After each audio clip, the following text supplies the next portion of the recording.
Debates en Libertad con Javier Somalo. ¿Qué tal, amigos? Muy buenas noches. Si nos escuchan desde Es Radio o desde Libertad Digital Televisión, hoy toca hablar otra vez de Israel y probablemente pues lo hagamos sin demasiada compañía, pero no importa. Nosotros cuando hablamos de Israel ya sabemos que estamos un poco solos, esta vez casi en el desierto. De hecho, en esto es en lo que más impera el pensamiento único. ¿Y qué dice ese pensamiento único? Pues que Israel no tiene derecho a defenderse, porque entre otras cosas Israel no tiene derecho a existir, no debería existir. En eso más o menos se basa el 80% de las portadas de la prensa en Occidente y me atrevería a decir que el 95% o más en España. Vamos a abordar el asunto con personas que seguro que nos aportan algún dato para conocerlo mejor.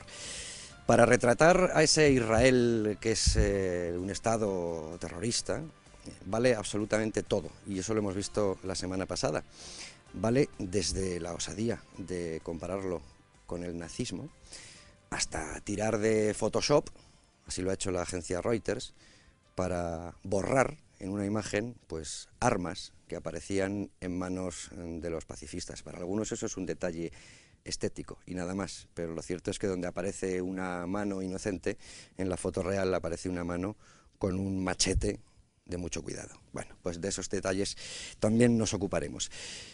Gaza está sujeta a un bloqueo por parte de Israel y ese es uno de los asuntos de los que trataremos de enterarnos esta noche, de por qué está sujeta a ese bloqueo, para qué sirve y qué opina el mundo occidental sobre ese bloqueo. Pero lo cierto es que Gaza recibe semanalmente miles de toneladas, entre 10.000 y 15.000 toneladas de suministros que podríamos denominar como suministros humanitarios, pero vamos, de víveres, entre 10.000 y 15.000 toneladas. Y por supuesto Israel se ocupa de que esa ayuda humanitaria llegue, de que eso sea así. Y por supuesto Israel se ocupa de que no entre ese suministro humanitario ni armas, ni terroristas, cobijados bajo el viejo truco del caballo de Troya. Ha llovido ya mucho y eso es lo que trata de impedir Israel a toda costa. Esta noche no vamos a hablar solo de la famosa flotilla de la libertad, porque ya se han dicho muchas cosas, aunque a lo mejor incluso hay novedades también esta noche. A lo mejor nos enteramos de lo que llevaban esos barcos. Pero de lo que sí hay que hablar es que Israel ha demostrado que esa flotilla no estaba interesada en hacer llegar ayuda humanitaria, que su único objetivo era romper el bloqueo y observar la reacción, enseñarle al mundo esa reacción. Lo ha demostrado con bastantes pruebas, y algunas no ha hecho falta que las aportara Israel. La primera de ellas es que varios integrantes de esa flotilla así lo han admitido, que su objetivo era romper el bloqueo. La segunda, que esa flotilla rechazó la oferta de Israel de llevar la mercancía a un puerto seguro para Israel y transportarla por tierra bajo su inspección. En definitiva, que llegara esa mercancía. Y la tercera, y para mí es una de las que más dicen la verdad, es que la Guardia Revolucionaria iraní se ha ofrecido a escoltar futuras singladuras, y la Guardia Revolucionaria iraní no es otra cosa que el peor enemigo declarado de Israel, porque el resto no son declarados, pero también son enemigos. Y una vez más, y si ustedes lo habrán comprobado, Israel aparece como asesino, y en Libertad Digital Televisión una vez más recordamos el perfil de Hamás, que es el perfil de una dictadura, y de una dictadura que aplica el terror, no solo contra Israel, también contra el pueblo palestino al que dicen representar y defender. Eso lo hemos visto en muchísimas ocasiones y en esta ocasión también hay que recordarlo. Y habrá que recordar también que Hamás está inmersa en una auténtica guerra civil, y ya me corregirán mis contertulios si no es así, entre otros con Al-Fatah. Así que uno tiene que pensar, incluso si no existiera Israel, nadie de estos sería capaz de levantar un Estado palestino serio y seguro. Es más, aunque a alguno le parezca paradójico, si la existencia de Israel, difícilmente podrá existir un Estado palestino seguro para Israel y seguro para el resto del mundo. Porque Israel, aunque aquí es donde más nos critican cuando decimos que es, pues hombre, el único Estado democrático que hay en Oriente Medio. Y habrán observado ustedes también que mientras todo esto ocurre, lo invariable es el antisemitismo, el antisionismo, alimentado por Occidente y por los medios de comunicación y ahora, o novedad, por alguna universidad española, que últimamente se dedica más a la agitación que a la enseñanza y al espíritu universitario. En definitiva, es un arma contra la que es difícil luchar. Y ahí está, todos los días en la prensa, y buenos ejemplos hemos tenido en las portadas de la prensa española. En definitiva, los que dicen apoyar esa supuesta causa palestina, da la impresión de que les importa un pimiento el pueblo palestino y que prefieren fomentar la creación de un nuevo Estado basado en el terrorismo y que al final sería una dictadura para el propio Estado palestino, para ese supuesto Estado palestino.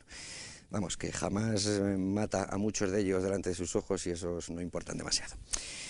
Y yo me callo, que ya he dicho demasiado, y entramos a analizar este interesante debate, en el que, insisto, muy probablemente nos quedaremos solos. Einat Kranz es responsable de asuntos políticos de la Embajada de Israel. Muy buenas noches. Hola, buenas noches. Muchas gracias por estar con nosotros. Creo que hay algún dato, ¿verdad?, sobre esa ayuda humanitaria que llegaba. Sí, tenemos un poco de que datos después podremos compartir. analizar. Florentino Portero, muy buenas noches. La última vez que viniste para hablar de Israel, te hice una encerrona y te dije, ala, en 5 minutos la historia de Israel. Oye, ni olvido ni perdón. Oye, pues la clavaste en un momento, a mí se me ha quedado grabada y supongo que a los telespectadores y oyentes también.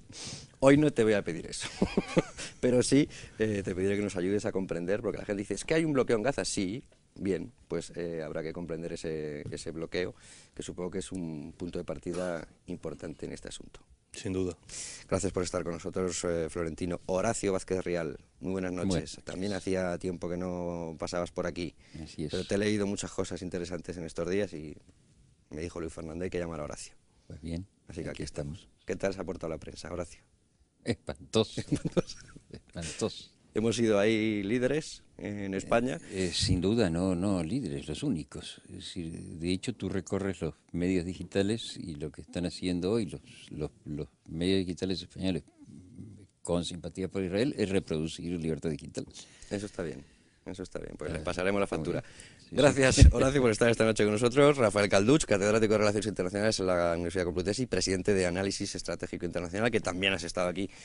Pues yo creo que hablando de Israel también, ¿verdad? Sí. Siempre que hay un tema internacional suena tu teléfono y en este tenía que sonar. Yo no sé... Bueno, ha sonado y aquí estoy. Ha sonado. Luego, bueno, cuando escuchemos la voz de la calle ya veremos cómo esto está, el pensamiento único está instalado. Porque Si no, no sería el pensamiento único. Digo, pero está bien instalado. A veces son élites. No. En la calle tienen claras cuatro ideas fuerza que son las que funcionan. Sí, lo que pasa es que, a ver cómo lo digo, al menos en este país, yo creo que en general, pero en este país especialmente, la calle se preocupa y se interesa, se informa poco sobre los asuntos internacionales. Y aquí siempre lo hemos dicho, no hay nada que esté lo suficientemente lejos para que no nos afecte al final. Sí, pero claro, en la medida que se informan poco, son más fácilmente manipulables por el pensamiento único. Cierto. Bueno, pues trataremos de analizarlo. Me voy a ir a la redacción, porque Luis Fernando Quintero, como siempre, yo le pido ayuda. Digo, ayúdame para no tener que explicarlo yo, que tengo que andar leyendo y estas cosas. Luis Fernando nos hará seguro una cronología muy detallada del asunto de la flotilla de la libertad, la flotilla solidaria, el caso Mármara, como lo quieran ustedes llamar. Supongo que es eso lo que tienes preparado, Luis Fernando Quintero. Muy buenas noches. Hola, ¿qué tal, Javier? Muy buenas noches. Como siempre, también muy buenas noches a todos nuestros invitados del programa de hoy.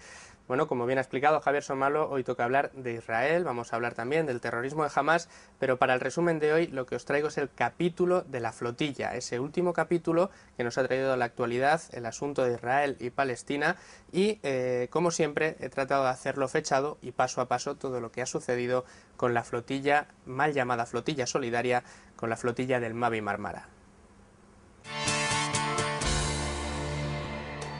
30 de mayo, domingo, una flotilla de 6 embarcaciones se dirige a Gaza. Se llaman pacifistas y tratan de romper el bloqueo con el que Israel trata de evitar que Hamás reciba más armas y cohetes.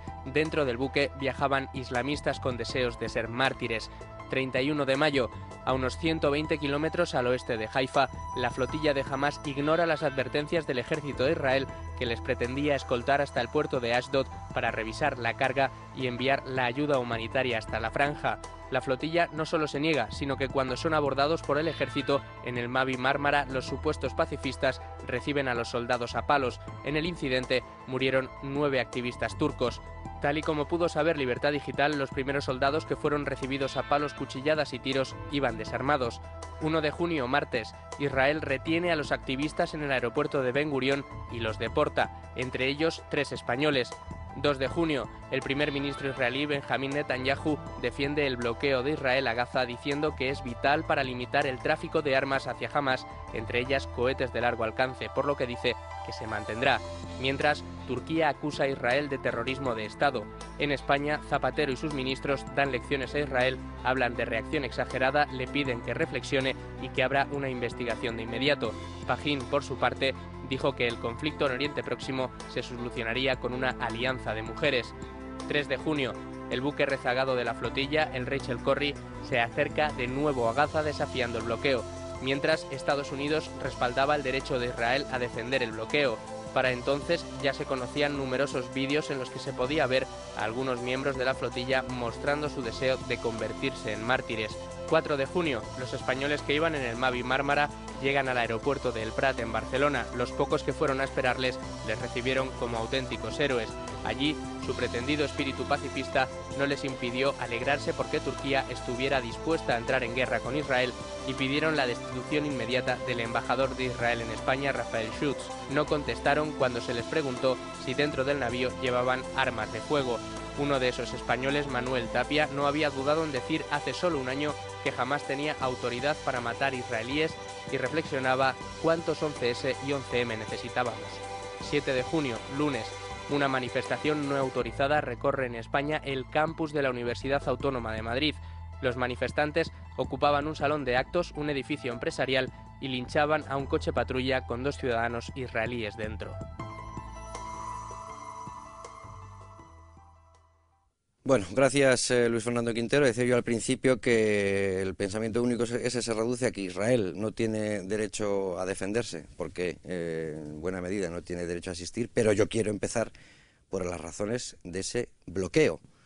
El debate está abierto para ustedes, ya pueden empezar a intervenir cuando quieran, pero Inat Karanch, yo quiero enterarme. Bloqueo. Razones de ese bloqueo, antecedentes, alternativas que pudiera haber al bloqueo y sobre todo me quiero enterar de la legalidad internacional sobre el bloqueo. En principio el bloqueo es una manera de Israel de impedir, como bien has dicho antes, el contrabando de armas y misiles a la Franja de Gaza, desde donde durante 8 años se hubieran lanzado más de 10.000 misiles y cohetes desde Gaza hacia Israel, a su población civil. Este bloqueo viene a impedir ese contrabando de armas y también el pase sin control de dinero a Hamás, de gente que puede salir y entrar y puede tener intenciones terroristas.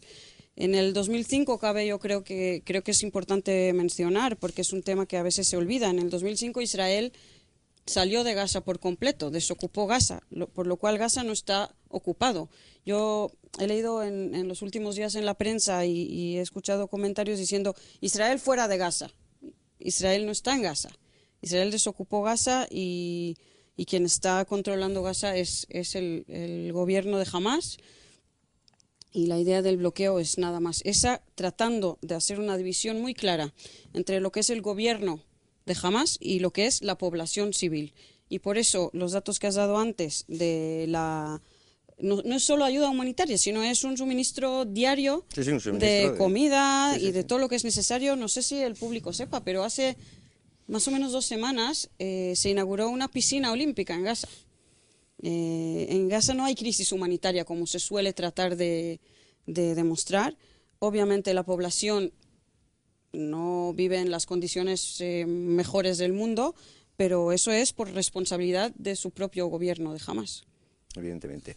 Yo tengo 2 antecedentes, Florentino, Horacio y Rafael, si no me corregís, 2 antecedentes de buques cargados con armas procedentes de Irán y que iban destino al Líbano, iban destino a Hezbollah y a Gaza en 2 ocasiones, interceptados por Israel. Hombre, ¿qué Estado permitiría eso? Yo creo que aquí hay más casos, pero esos 2 son muy famosos porque salieron a la prensa y demás. El trabajo que viene haciendo tanto la Guardia Revolucionaria como Hezbollah para aprovisionar Gaza es un trabajo antiguo e importante, y algo más importante aún, y es que cuadros de las milicias de Hamas viajan a Irán y son adiestrados en cuarteles de la Guardia Revolucionaria para volver y tanto armar como instruir, como dirigir y preparar. Es decir, que el vínculo es absoluto y reconocido. Si no están ocultando nada, o sea, ni Irán miente al respecto, ni miente Hezbollah, ni miente Turquía, ni miente esta supuesta ONG pacifista. Todos lo dicen. Uno tiene que tener interés, acercarse, antes decía Rafael, de la falta de interés nuestra, y lo lee, está todo muy claro. Sencillamente quieren convertir los terrenos al oeste del Jordán en un área islamista. Y ya está, y eso es todo. Y solamente el que no quiere enterarse, no se entera. Por otro lado, y siguiendo lo que antes se decía, si uno mira el mapa, descubre muy fácilmente que Israel no puede establecer un bloqueo, porque no controla todas las fronteras. El bloqueo no es israelí. Cuando los medios se dice bloqueo israelí, están mintiendo de esa forma que se miente ahora, que es ocultando parte de la verdad. Que pues es una mentira más elegante. Eso es importante que... Claro, que es la forma elegante de los medios, digamos, sofisticados de mentir. Cuento lo que me interesa y lo otro no aparece. El bloqueo siempre ha sido conjunto con Egipto y, por lo tanto, de alto interés de la autoridad palestina. Es verdad que hay una dimensión bilateral Hamás-Israel, pero eso es solamente una parte del problema. El bloqueo está dirigido a proteger a la autoridad palestina, que existe solo porque Israel, Unión Europea y Estados Unidos están empeñados en que exista. Si estos 3 países, Unión Europea no, pero entidad, apoyando, la autoridad palestina se desmorona, porque hay una guerra civil y la están perdiendo. A eso me refería yo antes, que desde luego sin Israel imposible la creación de un Estado palestino seguro. Nadie más que Israel, y supuestamente que nosotros, para que nosotros somos contradictorios y actuamos no en consonancia, pero Israel no es contradictoria y actúa en consonancia. Israel necesita una Palestina independiente en manos de un gobierno moderado y sensato. Y hace lo que está en su mano, que es lo que puede, para conseguir que haya una autoridad palestina en manos de gente sensata. Pueden lo que pueden. Nosotros, en teoría, enviamos muchísimo dinero, nos gastamos parte de nuestros ingresos, decimos que apoyamos y a la hora de la verdad apoyamos a Hamás. En un acto de contradicción flagrante contra nuestros intereses. Y la identificación del palestino y el pueblo palestino con Hamás, que es lo que es parece que es una ley. Aquí, de forma pública, el tándem Turquía-Irán han montado una operación para cargarse a Mahmoud Abbas, que acaba de tratar de convocar elecciones y Hamás le ha dicho que no. Y si Hamás dice a Abbas que no tiene legitimidad, nadie la tiene, porque sencillamente no hay más institución que esa. Por lo tanto, Hamás da un nuevo golpe de Estado frente a la autoridad palestina y nosotros apoyamos a Hamás en vez de defender a Mahmoud Abbas. Después pasaremos al papel de Turquía, porque también me parece importante analizarlo y además con una islamización en marcha bastante acelerada en Turquía, ¿no? Pero por seguir con el bloqueo, Rafael y Horacio, que cuando se dice lo del bloqueo parece que se está diciendo como si fuera una ilegalidad. De momento el componente egipcio es cierto que no ha salido nunca, ¿eh? Y ahí entonces me da culpa yo el primero esta misma noche. Pero claro, parece que estamos hablando de una ilegalidad. Bueno, es una ilegalidad si no se adopta por la autoridad competente, que en este caso es el Consejo de Seguridad de Naciones Unidas. A partir de ahí hay que diferenciar 2 cosas. La primera, el derecho que tiene todo Estado a controlar sus fronteras. En este caso, el Estado de Israel, exactamente igual que lo hace el Estado egipcio, que yo creo que es importante recordarlo. ¿Por qué? Porque es un planteamiento maniqueo el que se hace habitualmente, y como todos los planteamientos maniqueos, es simplista, abusivamente simplista y estúpido, en virtud del cual el enfrentamiento es entre palestinos e israelíes, sin hacer ningún tipo de distinción dentro de los palestinos, Exacto. como ha hecho muy bien Florentino, quien tiene la legitimidad política y la legalidad internacional de su parte, que es Abu Mazen, y cómo dentro de los palestinos pues hay un sector que se ha islamizado. ¿Por qué Egipto también controla su frontera y los pasos que tiene de acceso a Gaza? Por supuesto. Pues muy sencillo, porque debajo de toda esta historia hay un enfrentamiento entre dos modelos de Estado, que es lo que decía Florentino. El modelo islamista y el modelo democrático. Y la OLP y lo que representa Abu Mazen de siempre, y Al-Fatah como brazo, como organización de seguridad interna dentro de la OLP, es el modelo de un Estado que quiere modernizarse, de un Estado árabe, islámico porque la religión es islámica, pero no islamista. Sí. Y claro, ¿y qué quieres que te diga? A los egipcios les preocupa un Estado palestino en Gaza islamista. Y los turcos lo apoyan porque hay un gobierno islamista. Y ese es el fondo de la cuestión. Luego, el enfrentamiento no es entre palestinos e israelíes, que es como se ha vendido. El enfrentamiento es entre los propios palestinos y en el propio mundo árabe e islámico, entre los que quieren modelos de Estado modernizadores, en donde la religión es un componente que se reconoce, pero que no pasa a convertirse en el referente del funcionamiento del Estado y de la sociedad, y otros modelos de Estado islamistas. Y eso es lo que está ocurriendo. Por eso Turquía, este gobierno turco, y señalo lo del gobierno turco porque, claro, dentro de Turquía hay sectores dentro del Estado que no están para nada compartiendo esa política. Este gobierno turco termina apareciendo hermanado con el gobierno iraní teocrático, que es una teocracia. Por eso, si se hace este discurso y se vende de forma rigurosa, claro, le has quitado todo el enfrentamiento de buenos y malos. ¿Dónde están los buenos y dónde están los malos? Pues resulta que están todos mezclados, ¿no? Como dentro de Israel, y lo hemos dicho también muchas veces, hay sectores que creen que una política de dureza puede garantizar mejor ese proceso de negociación para llegar a la consolidación de un Estado palestino, y otros que creen que debería irse con una política más negociadora y de menor dureza. Y están divididos dentro del Estado de Israel. Quiero decir, porque solo en los regímenes autocráticos hay unidad de criterio, unidad de pensamiento. En las democracias hay diversidad de pensamiento. Y ese es el fondo de la cuestión. Por eso en Gaza, la gente de la OLP y de Al-Fatah son perseguidos por Hamás. Claro. ¿Por qué? Porque no pueden aceptar que haya un discurso que no sea islamista y que lo hagan los propios palestinos. Sí.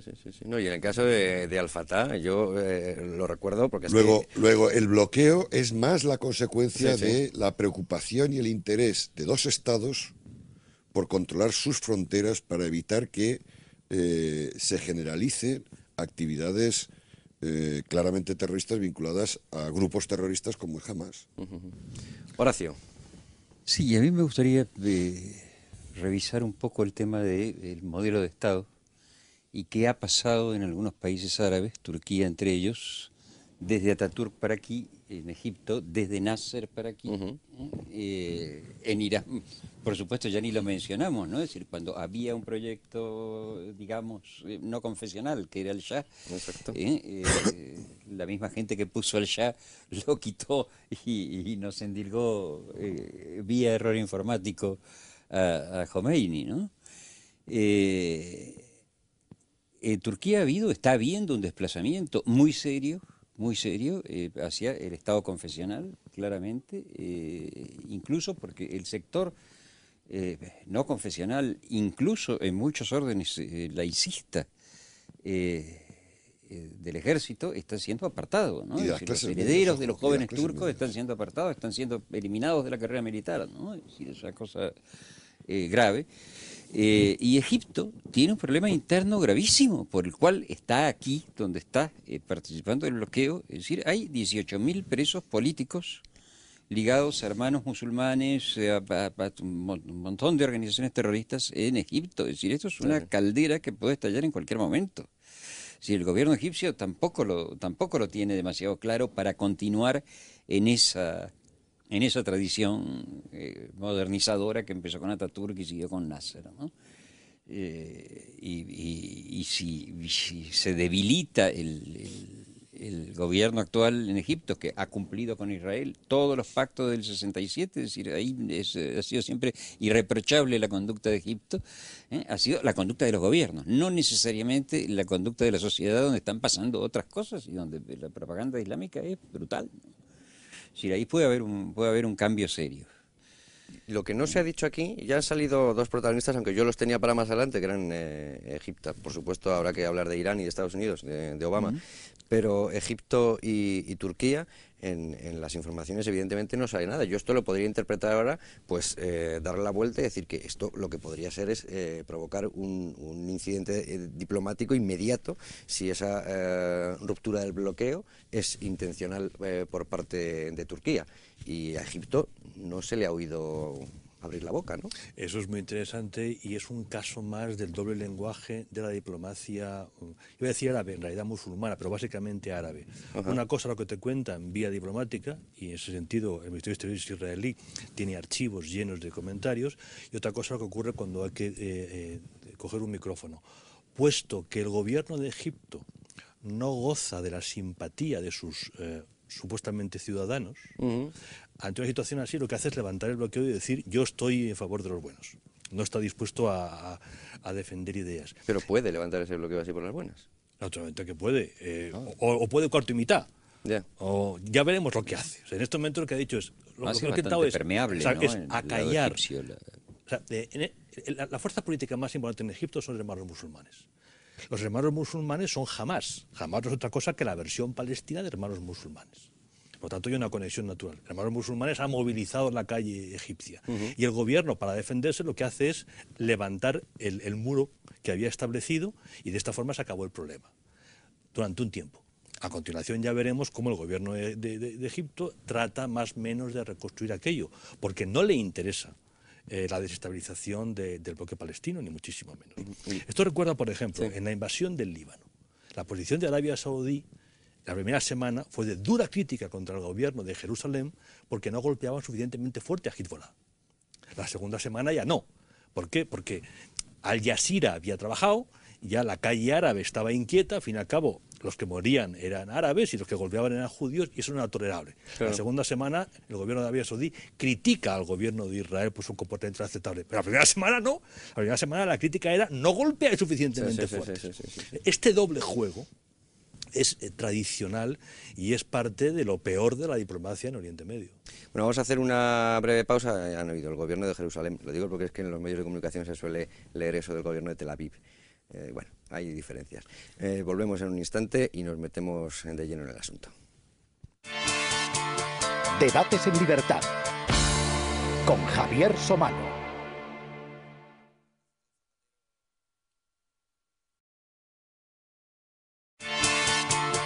Debates en libertad con Javier Somano. Otra de las cosas curiosas que ha sucedido en este asunto es que lo primero ha sido la condena y después pedir la investigación. Ha habido titulares divertidos en la prensa española. El Mundo dijo que desataba la condena internacional. Desataba la condena. El País ahí, por lo menos, era un poco más correcto. Decía, desata la ira y cosas así, que es lo que se suele desatar. Pero lo primero que vino fue la condena, después la petición de investigación. Es curioso, en el Partido Socialista hubo muchas personas que mostraron su repulsa y su condena, y etc. El presidente Zapatero fue un poquito más diplomático. Le vamos a escuchar y después continuamos. El hecho ha sido grave, exige una investigación de los hechos. Esa es la posición de la Unión Europea, es la posición del Gobierno de España y la posición de la mayoría de la comunidad internacional.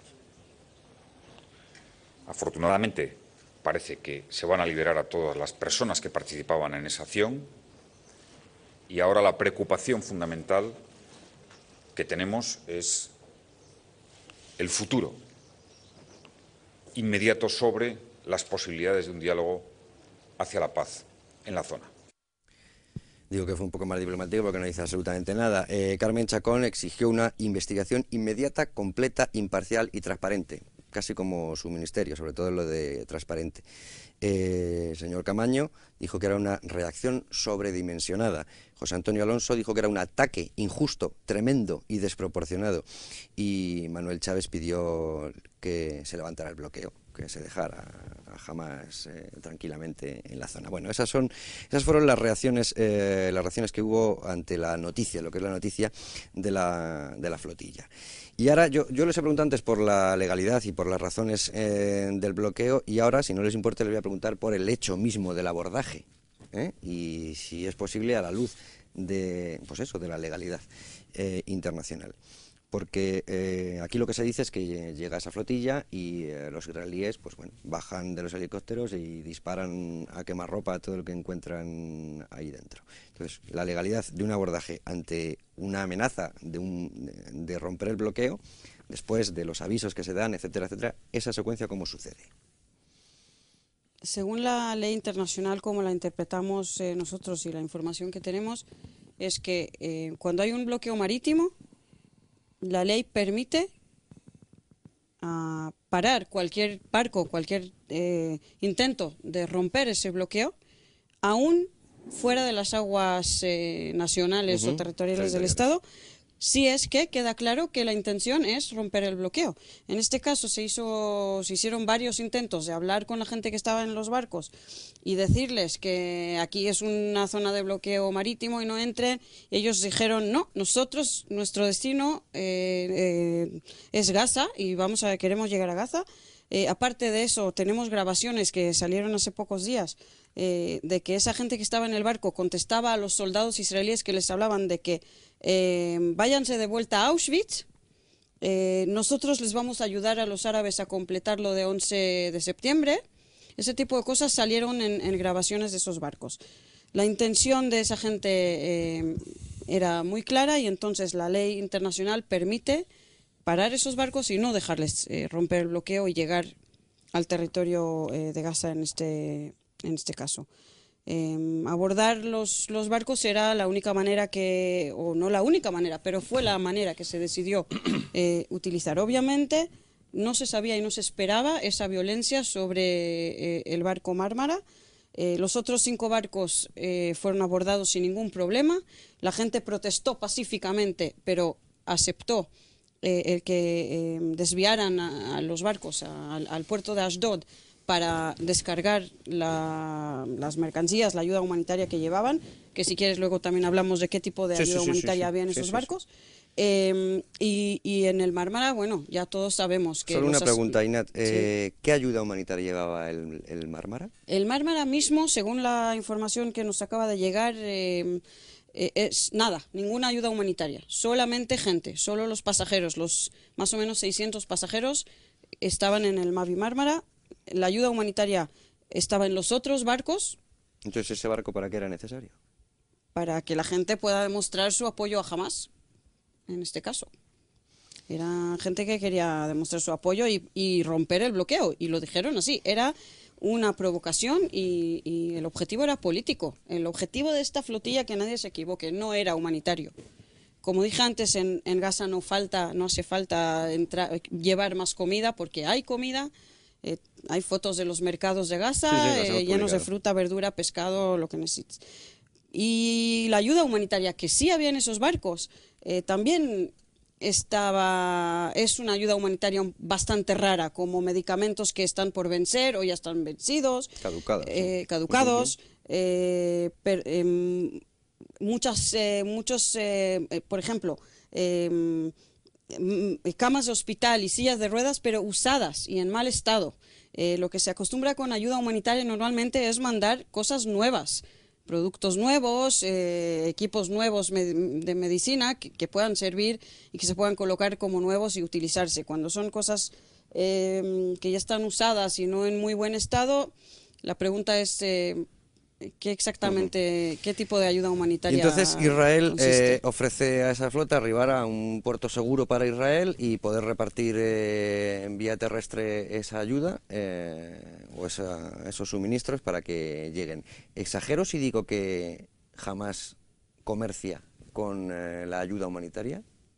¿Que jamás vende ayuda humanitaria? Yo Y la que verdad en es los que no. túneles hay todo tipo de trapicheos y se paga por entrar y salir, etcétera, etcétera. Evidentemente los túneles son una realidad, están filmados, a que se pueden ver, igualmente que entran cosas, salen cosas, y lo que entra y lo que sale es aquello que tiene interés para quien gobierna en la Franja de Gaza. Hoy quien gobierna la Franja de Gaza es Hamas y por lo tanto ellos están controlando, ellos ven lo que necesitan, lo que les sobra, y una cosa entra y otra cosa sale.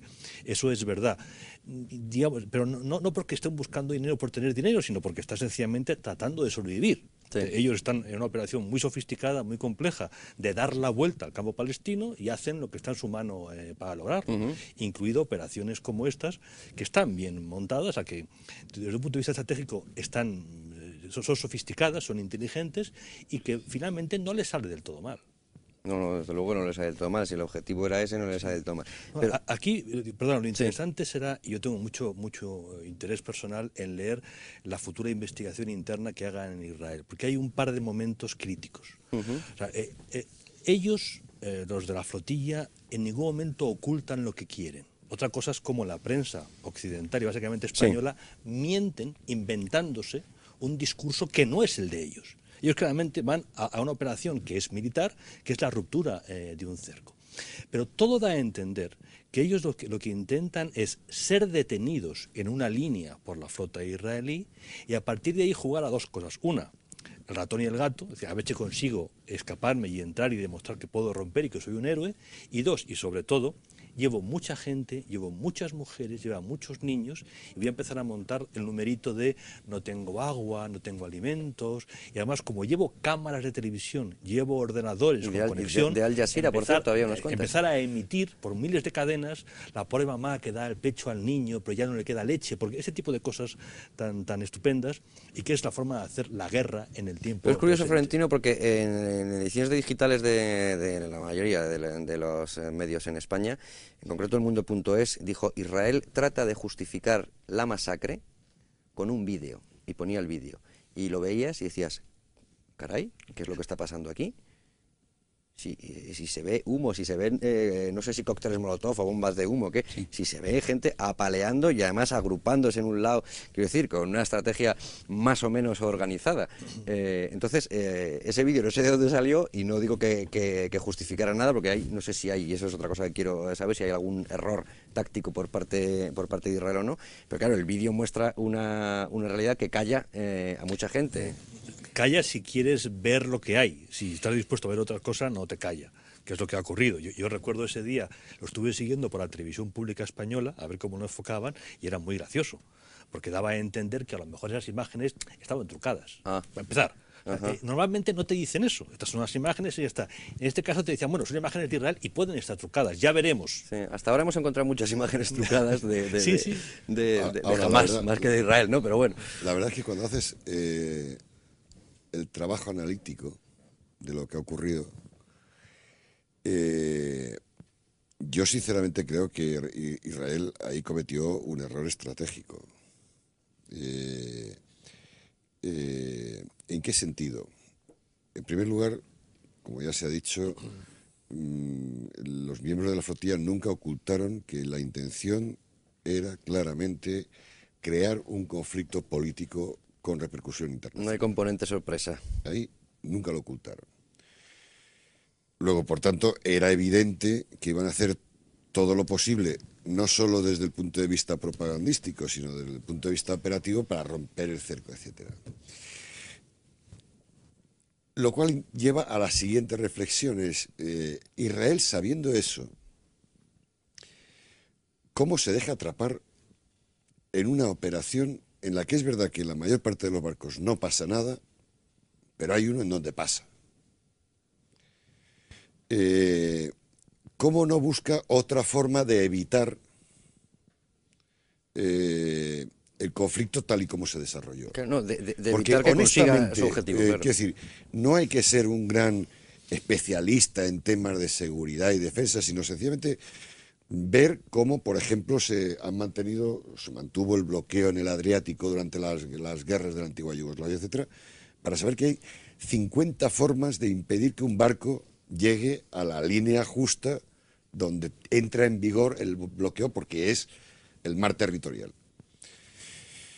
Yo, desde luego, y esto es una reflexión mía personal, si fuese alto mando militar israelí, al jefe de la operación le habría leído un paquete. Porque, quiero decir, salvo que naturalmente, cosa que tampoco descarto, esa falta de respuesta, ya no diré proporcional, sino, digamos, estratégicamente eficaz para evitar el objetivo que deliberadamente buscaban, deliberadamente no se plantease así, porque el público objetivo para el mensaje de la otra parte, que no es obviamente la población española, tuviese que percibir ese maltrato, digamos, mediático y político que dan los países árabes.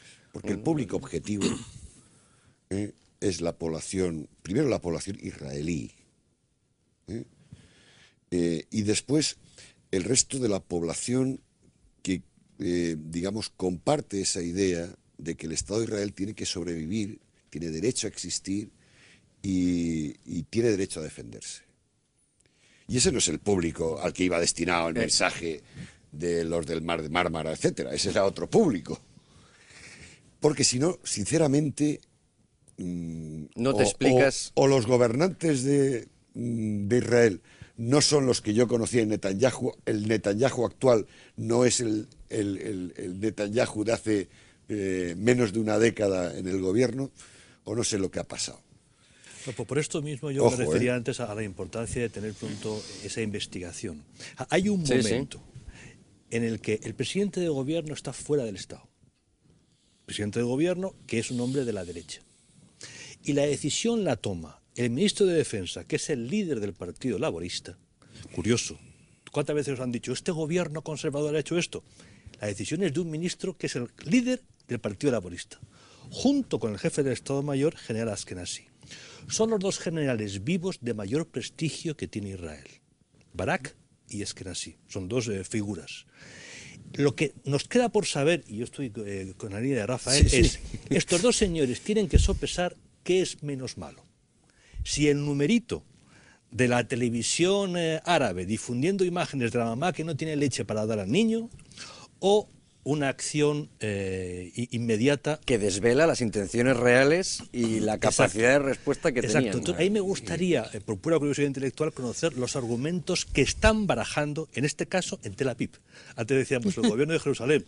El gobierno está en Jerusalén, menos el de defensa. En este caso sí es Tel Aviv. El Estado Mayor, que están en Tel Aviv, más lejos de la línea. Sí, ahora te doy, Horacio, que habías pedido la palabra. No, yo lo que quiero decir es que evidentemente esta gente, empezando por Barak, como lo hemos visto a lo largo de los años, no es gente que se preocupe demasiado por el problema de la propaganda. Vamos, hace rato que Barak dio por perdido eso, ¿no? Y un poco, apuntando a lo que tú decías, yo creo que una de las tragedias en este momento de Israel es la carencia de liderazgo. Es decir, no está Sharon, no está Rabin, es decir, no hay una figura donde realmente pueda concentrarse la visión de la política israelí, ¿no? Es decir, que estén presentes en todo. Netanyahu no cumple ese papel. Es decir, Netanyahu es un dirigente, no es un líder, es otra cosa. Y con eso hay que arreglársela, es una debilidad seria para Israel. Sí. Yo lo que quería comentar acerca de los comentarios sobre la investigación, sus resultados y la manera de tomar la decisión de cómo actuar. Obviamente se va a hacer una investigación y es muy interesante, estoy de acuerdo, ver, no solo interesante, sino muy importante para el futuro, de ver cuáles fueron los errores en el camino, por qué se tomaron decisiones que terminaron con un resultado malo, no solo políticamente, sino con una tragedia humana y con un problema internacional para Israel. Con pero 9 muertos. Con 9 lo muertos. digo porque ya ha por eso aparecido decía, la palabra masacre y esto ya me recuerda también a yo- Jenin, ¿no? Yo he Bueno, oído incluso la los palabra 9 muertos- genocidio. Sí, sí, la matanza de Jenin. ¿no? Y estas cosas, No estoy haciendo comparaciones. La palabra de este- masacre salió en los medios. Claro, y yo no estoy, yo no, Sí, no sí, voy sí, a no da esa para definición, genocidio. pero obviamente 90 ya. 9 vidas perdidas sí, es sí. un hecho trágico y lamentable. No hay otra manera de describirlo, pero queda claro, y yo en eso estoy convencida, nadie en Israel tenía la intención de que esto terminara así, con muertos y con violencia. Aquí parece, un problema de información. Hay unas informaciones que van dando vueltas por internet y nadie todavía sabe decir que... Pasa que en el si caso son- de Israel, pero, problemas de claro, es que información si cuesta más creerlo, ¿no? Pero no, lo que se dice Cuesta es que muchísimo, por eso. hay dos datos que creo es interesante mencionar. Primero que nada, el abordaje del Mavi Marmara se hizo en dos fases. El gran grupo, que son los activistas, pacifistas o no, pero los activistas que se sumaron a Muy esta acción. pacifistas no era. Amantes de la cocina, sí, porque tenían bastantes Sí, cuchillos. sí. No, estoy hablando de los Sí. otros, Ah, bien, de bien. los no violentos, Sí, de sí. los que subieron al barco creyéndose que ellos estaban en una misión humanitaria. Bueno, Escogiendo unos compañeros de viaje un poco curiosos, pero ellos se subieron en un puerto. Después los barcos, este barco, Mavi Marmara, paró en otro puerto y se subieron otros 40 o 50 personas sin hacer un chequeo, sin un check-in y sin listas ordenadas y sin que nadie viera qué es lo que estaban subiendo con ellos a bordo. Esa gente es la gente de la organización IHH, la organización turca, vinculada con terrorismo, vinculada con por lo menos Hamas. aparece en varias listas, Exactamente, algunos de sus servicios de dirigentes, inteligencia como yihadista. y no sé como si- yihadista, como gente que está involucrada en juntar dinero para Hamas y en el pasado quizás también para el Qaeda. De todos modos, esa gente se preparó para la violencia y trajo consigo las armas blancas, los dos cuchillos, etcétera, que usaron después. También había cócteles Molotov y granadas de shock, etcétera. Lo que faltaba al decidir que este iba a ser el modo de operación era inteligencia, información sobre esta gente. Nadie pensaba que los iban a esperar a los soldados así.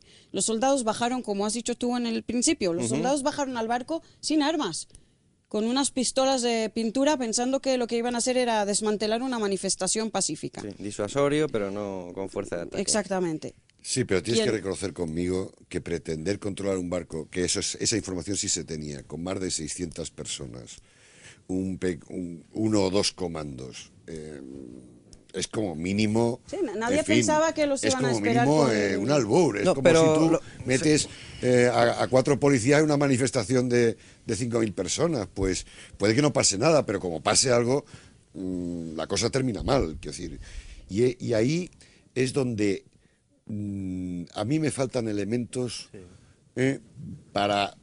porque no es algo en lo que Israel no tenga experiencia. Es decir, si algo tiene experiencia Israel es de cómo mantener controladas situaciones muy difíciles, incluso con muchísima más violencia, y dejar esa violencia limitada a un ámbito incluso local muy concreto, que es en buena medida lo que ha hecho que, digamos, de la propaganda anti-israelí le falten muchas veces argumentos, Claro. porque las acciones, por ejemplo, contra determinados líderes de Hamas o de Sí, sí, Hezbollah, sí, etcétera, sí.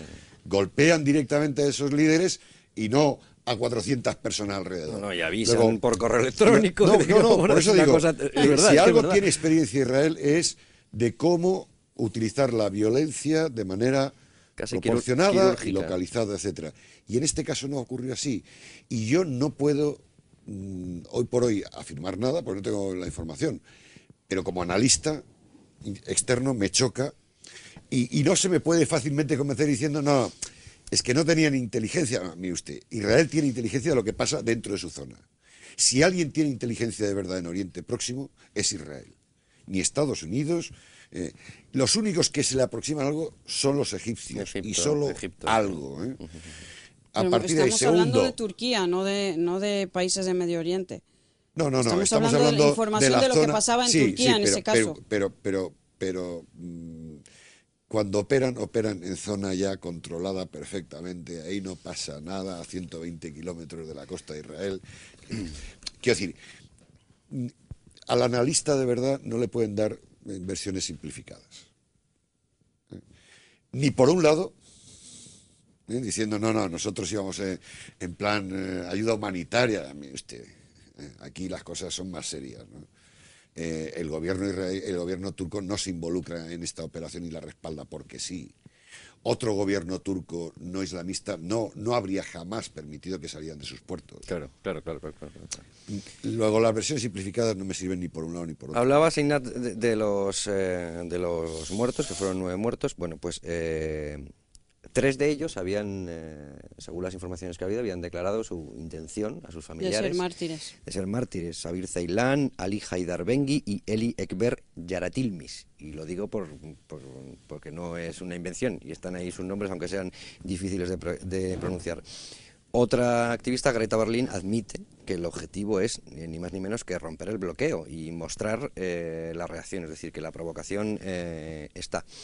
Y luego hay otras declaraciones que escuchamos aquí y que eran de esperar y que, como ya hemos dicho en algunas ocasiones, lo que faltaba ahora eran las entrevistas personales a los supervivientes del Mármara y lo que nos queda por ver, que es el papel que pueda tomar la Audiencia Nacional, incluso sin Garzón, contra Israel, porque ya lo he hecho varias veces. Pero la reacción, por ejemplo, de David Segarra, que es uno de los integrantes, cuando llega, que esto es lo que dice, que hombre, se pidió, desde España se llamó a consultas a un embajador, que no sé muy bien por qué. Y esto es lo que dice David Segarra. Nos estamos enterando de que el embajador israelí en este estado, en el Estado español, ha equiparado el asesinato de periodistas y de civiles desarmados por tropas de élite, algunos de ellos con disparos a quemarropa. ¿Eso lo considera igual que los accidentes de tráfico? ¿Qué comentario puede haber ante eso? Su expulsión inmediata de toda la Unión Europea. O sea, su expulsión de la Unión Europea. Es curioso porque esta misma persona interpretó el asunto como un ataque a un país de la OTAN. Decía, es muy curioso, porque al final era un defensor de la OTAN. Dice, tiene que haber una reacción ya porque se ha atacado a un país de la OTAN. Bueno, efectivamente Turquía pertenece a la OTAN, pero no fue un ataque a hay que plantearlo del revés. Sí, pero preguntarle a la OTAN fue un ataque pero no fue un ataque a Turquía. Claro, pero digo que desvela mucha información miembro, esa frase. Saliera esto, ¿no? No, eso lo que desvela, vamos a ver, lo que desvela es lo que hemos estado desde el principio. Que lo patrocinaba Turquía, y que hay una estrategia propagandística, claro, político-propagandística detrás. Claro. Es decir, hicieron la vieja estrategia de acción-represión, ¿no? Claro, sí, la espiral. Provocaron la acción para generar la represión. Acción, represión, reacción. Y digo acción-represión no porque esté calificando de represión la acción israelí, sino porque la estrategia se llama de acción... La represión tiene un componente de legalidad también. Claro, pues eso es lo que me choca, cómo se entra en esa respuesta por parte de Israel. Yo creo sinceramente que todavía nos falta información. Yo, cuando me llamaron ese día, lo primero que dije, mire usted, yo no tengo información y lo que puedo aventurar a partir de lo poco que llega, que no es información, era propaganda, pero en fin, uno como analista ya empieza a diferenciar los hechos de las interpretaciones y hice mi análisis, pero lo primero que dije, mire usted, nos falta información. Y yo Visto en perspectiva el papel de la prensa española, a mí lo que más me llama la atención es que no está lo realmente importante. O sea, en perspectiva de las relaciones internacionales, ¿qué es lo importante aquí? Uno, el papel de Turquía. Turquía, que remata su giro. Y el cambio de papel de Turquía. Exactamente. Que un país de la OTAN juegue a apoyar a Hamás es realmente importante. Y grave. Y eso es grave. Y eso no está suficientemente presente en la prensa española. Y en segundo lugar, que esto es una operación contra la autoridad palestina. Claro. Que es una operación contra el proceso de paz. Y eso tampoco está claramente en nuestra prensa española. No, Florentino, es que claro... Es que estamos en el arbolito primero. Sí, claro, se quedan en el hecho. Y si me permites agregar, no solo en contra del proceso de paz, sino en contra de unos acontecimientos globales, que es las sanciones sobre Irán. O sea, curiosamente, justo el día que el Consejo de Seguridad de la ONU va a votar, pasa esto.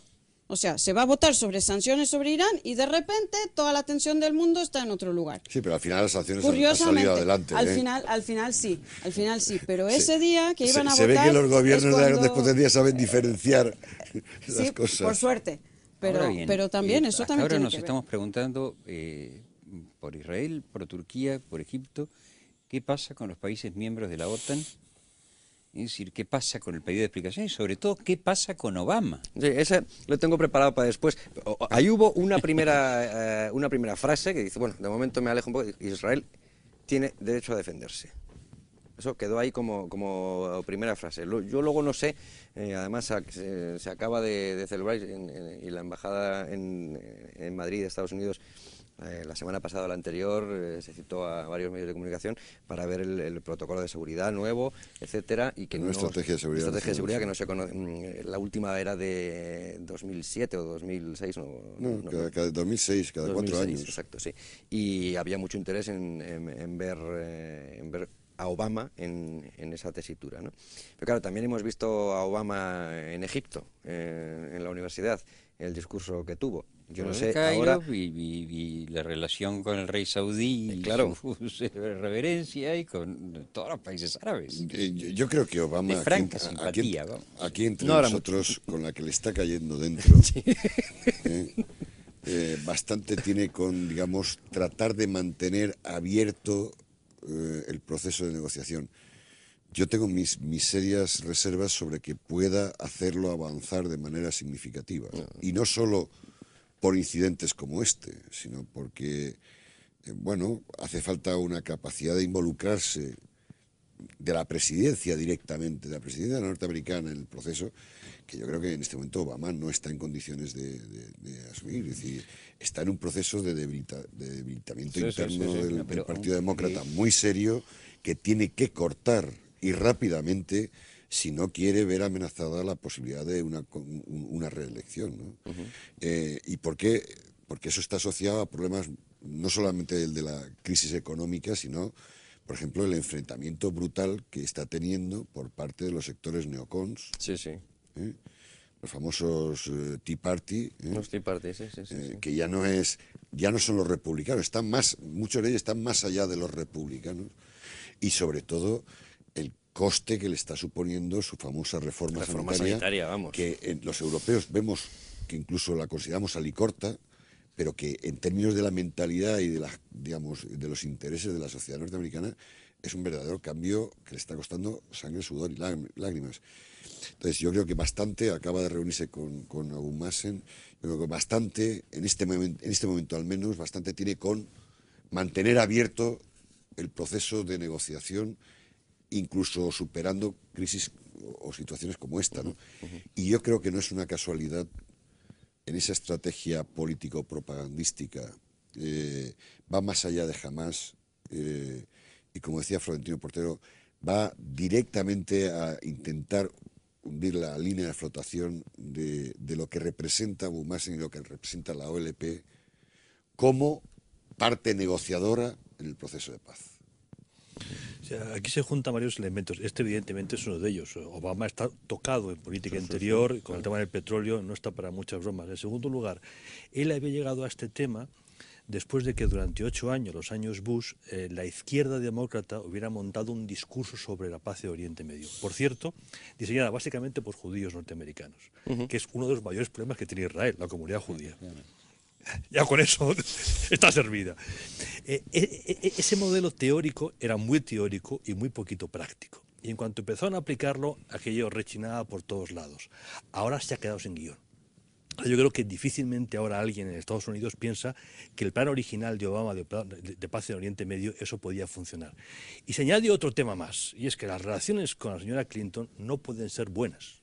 Nunca fueron buenas, y sobre este tema lo son mucho menos. O sea, la gente de Clinton nunca creyó en el proceso montado en el Consejo de Seguridad Nacional. También son en gran medida judíos la gente que está en Oriente Medio y el Departamento de Estado, es decir, que hay un conflicto entre ellos.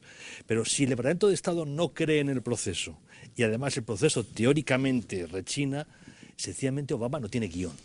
Y si Turquía le hace el feo que le acaba de hacer, sencillamente la diplomacia norteamericana está en caos técnico. O sea, tiene que repensar muchas cosas antes de volver a adoptar una iniciativa fuerte. Vamos a hacer un pequeño, perdona Rafael, y me habéis pedido la palabra también vosotros, un pequeño alto en el camino y seguimos con Obama y con algún testimonio más que iré salpicando sobre el incidente puntual del Mavi Marmara. Enseguida estamos aquí. Debates en libertad con Javier Somano.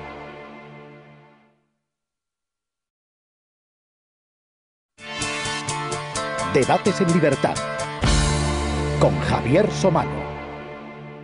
Pues vamos a ocuparnos de lo que realmente importa. Ese es un titular que les doy de los descansos que hay entre bloque y bloque. Ya saben que yo no les escondo nada y aquí estoy escuchando que en España no se habla de lo que realmente importa. Así que ahora en un momento Estados Unidos, OTAN, Turquía, etcétera, pero por salpicarlo con algunos ejemplos, lo que sucedió. Antes hemos escuchado a David Segarra, vamos a escuchar lo que manifestaba Manuel Tapial, que era uno de los que iba en esa flotilla, y lo que manifestaba uno de los que quería haber sido mártir, que también revela muchas cosas. Intentaremos emprender acciones legales contra el gobierno de Israel por crímenes contra la humanidad, por atacar a civiles, por piratería y por todo aquello que podamos para que se pueda terminar con su impunidad.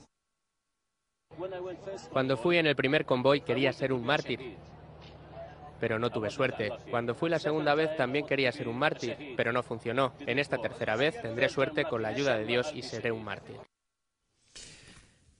Bueno, en el primer testimonio ya vimos que vamos hasta por no tener a lo mejor el carné de piloto en regla, pero el caso es que había que denunciar a Israel por algo. Vamos con lo que realmente importa, Florentino, que en España ya ha visto que eres la cartilla de los medios de comunicación y es verdad. Y estabas hablando antes tú también, Rafael, cuando mencionaba yo lo de la OTAN y Turquía y Obama, a ver cómo sale de esta. No, lo interesante es que en este momento estamos en la fase final de la revisión del concepto estratégico de la OTAN. Por eso, ¿de qué es la OTAN? Estados Unidos mantiene, con la señora Madeleine Albright como representante, mantiene la posición de que la OTAN tiene que dejar su dimensión de alianza militar, que era el núcleo vertebral de su función durante toda la etapa de la bipolaridad, en favor de una dimensión más político-diplomática de seguridad.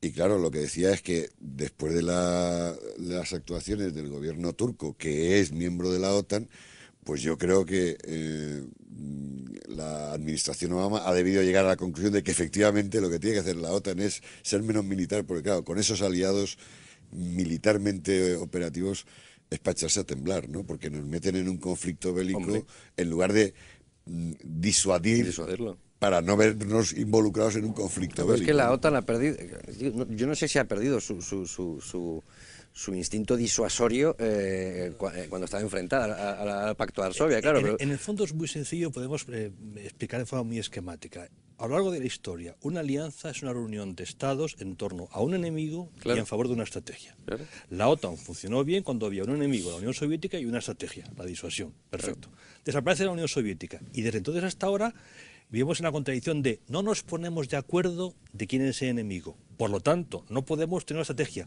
Pero la OTAN es tan valiosa que la queremos mantener en pie. Y ahora ha cambiado.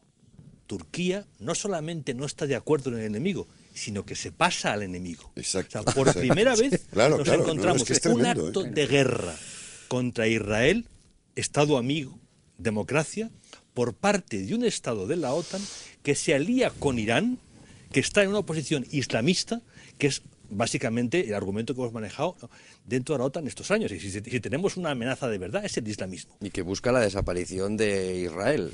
Claramente, lo dice francamente. Declarada, aunque Ahmadinejad sea quien sea. Esa replanificación estratégica de Madeleine Albright, que no es precisamente una amiga de Israel, lo ha demostrado a lo largo de los años.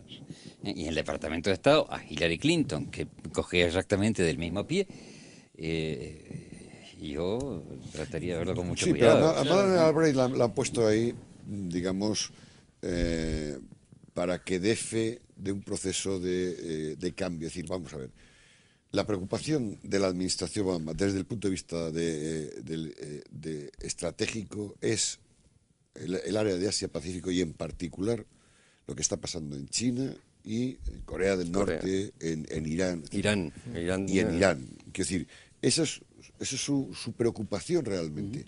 Entonces, como decía un amigo mío, claro, Europa ya no es un problema para Estados Unidos y como no es un problema, la OTAN no puede seguir siendo un instrumento militar, básicamente militar, como lo era cuando realmente había un problema en Europa, porque el enemigo estaba en Europa, y lo que intenta es cambiarlo. Y Madeleine Albright se le pone ahí al frente del grupo de expertos que asesora al secretario general para que, digamos, transmita ese discurso de, mire usted, Estados Unidos ya no apuesta con la misma intensidad e importancia en la OTAN como lo era hace 10 o 15 años.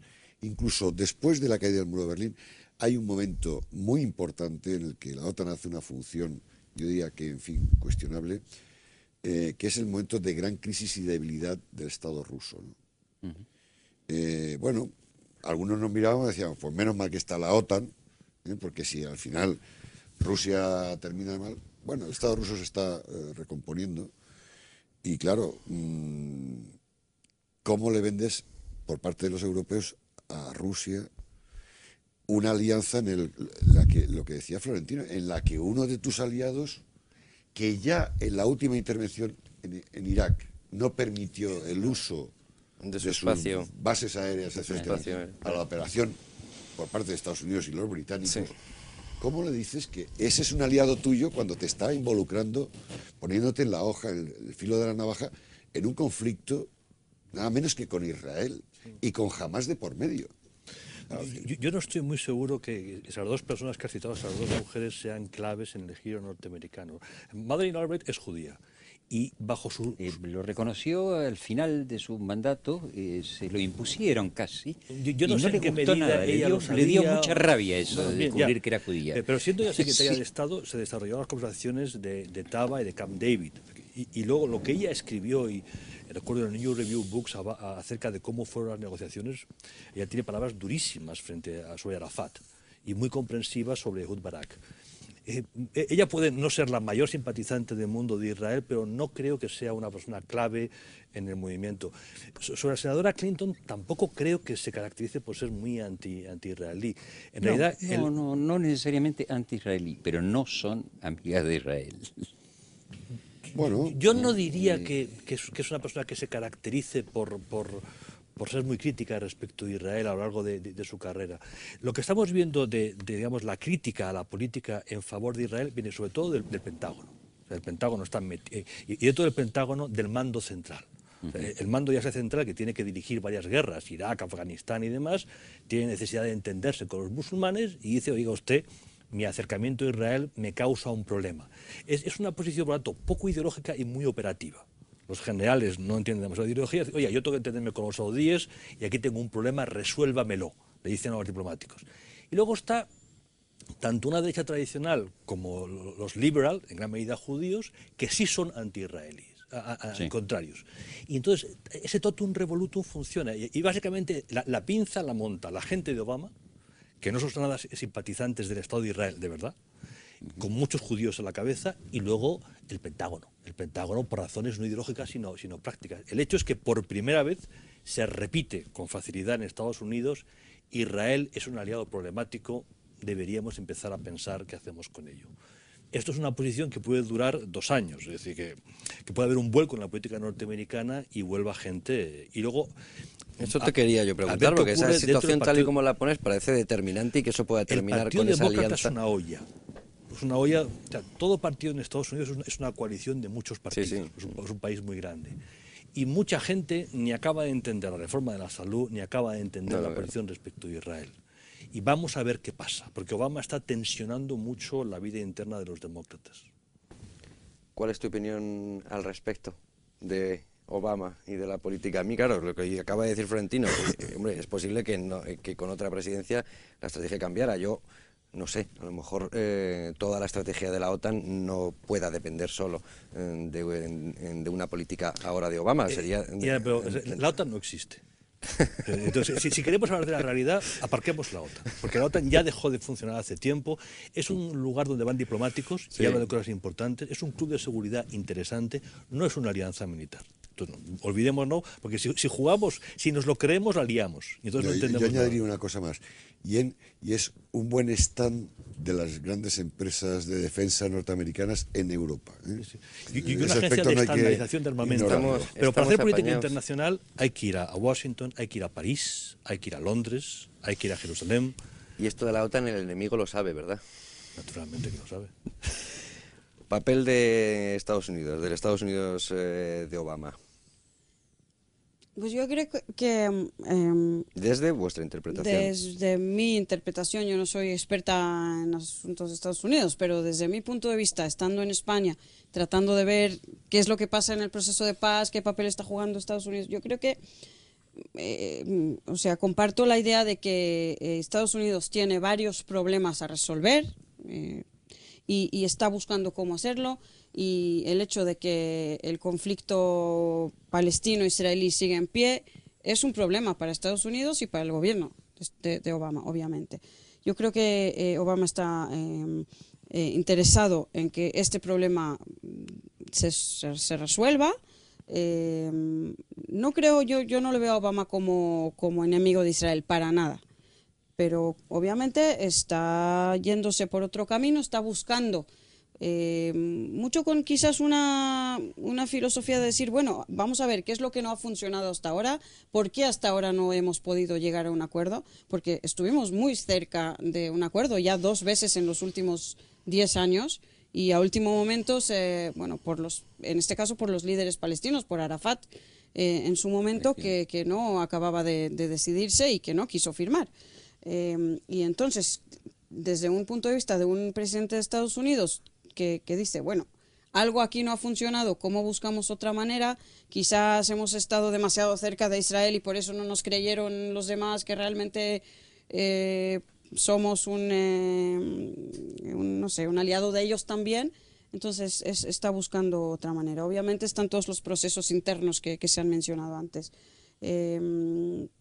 A mí en lo personal me hubiera gustado ver al gobierno americano quizás involucrado más y de manera positiva en impulsar a las partes a encontrar la manera de volver a la mesa de negociaciones, porque creo que es el interés de Israel más que nada y de los palestinos obviamente, y espero que realmente estos intentos, estas intenciones de Obama de impulsar al proceso de paz y las proximity talks, llamadas proximity talks, realmente tenga fruto positivo.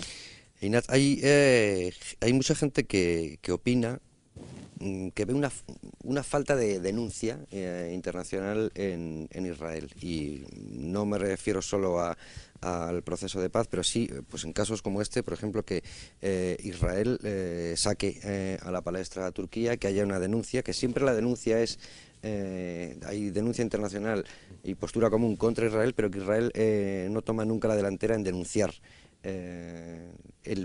podríamos llamar bloqueo al que se ve sometido Israel en parte por la comunidad internacional. ¿Tú eso lo ves así, se interpreta así, o es una forma de actuar? Yo no veo exactamente cómo Israel lo puede hacer. Para denunciar y para hacer este tipo de acciones necesita alguien con quien ir de la mano y hacerlo. Israel no lo puede hacer solo, y si no tiene ese apoyo para hacerlo, actuar solo en este caso, yo creo que Israel se encontraría en un problema. Es muy difícil. Pero, por ejemplo, hablar de Turquía, no se escucha a Israel denunciar de alguna forma el papel de Turquía. Ahora, a lo mejor estoy diciendo una ingenuidad. Hasta hace 5 minutos eran países que estaban muy bien. Sí. O sea, todavía hay que elaborar una postura nueva respecto y además, a Turquía. si me permites, yo creo que en el caso específico de Turquía, Israel tiene intereses, y tiene un interés muy grande en seguir con las relaciones estratégicas que tenía con Turquía hasta hace poco. Yo quiero creer que Turquía también tiene ese interés. Obviamente este gobierno islamista está cambiando de política, pero hasta hace poco había una alianza estratégica entre Israel y Turquía. se consideraba como un país amigo, el país musulmán más cercano a Israel, y esto es un cambio que quizás no se ha terminado de digerir en Israel, no se ha terminado de entender, y también yo creo que en Israel por ahora no quieren crear una crisis más grande de lo que ya existe. Y están tratando de ver, mi gobierno está tratando de ver cómo se puede tratar de mejorar las cosas y no de ir a un choque. En caso de que realmente, no sé, si Erdogan mañana dice que rompe las relaciones diplomáticas con Israel y que devuelve a todos sus diplomáticos y que ya no quiere saber nada de Israel, pues quizás Israel se encontraría en otra situación. Hombre, y hará otras decisiones. Claro, Hará otras decisiones de cómo comportarse. Pero ahora yo creo que lo que se está haciendo tratar es contener esta crisis y no llevarla más allá de lo que ya está. La diplomacia es una ciencia, arte, disciplina, como queramos llamarlo, que históricamente se ha hecho de forma discreta. Una virtud propia de un diplomático es su discreción, en el sentido de entiendo que lo que yo estoy callar pidiendo y es ser propaganda. inteligente. No, o sea, la diplomacia, sobre todo Diplomacia ahora, de megáfono. Pero a veces es necesaria. Que es la comunicación. Sí, pero hay cosas que primero hay que elaborarlas en cocina. Bien. Y la cocina es un lugar cerrado donde hay unos cocineros que están ensayando y trabajando. Turquía, hoy por hoy, es una democracia. Hay elecciones y los gobiernos cambian. Turquía todavía es clave como instrumento para, hablemoslo claramente, civilizar el Islam, tanto hacia Asia Central como hacia Oriente Medio. Turquía todavía no está perdido, aunque está bastante más perdido que hace 2 años.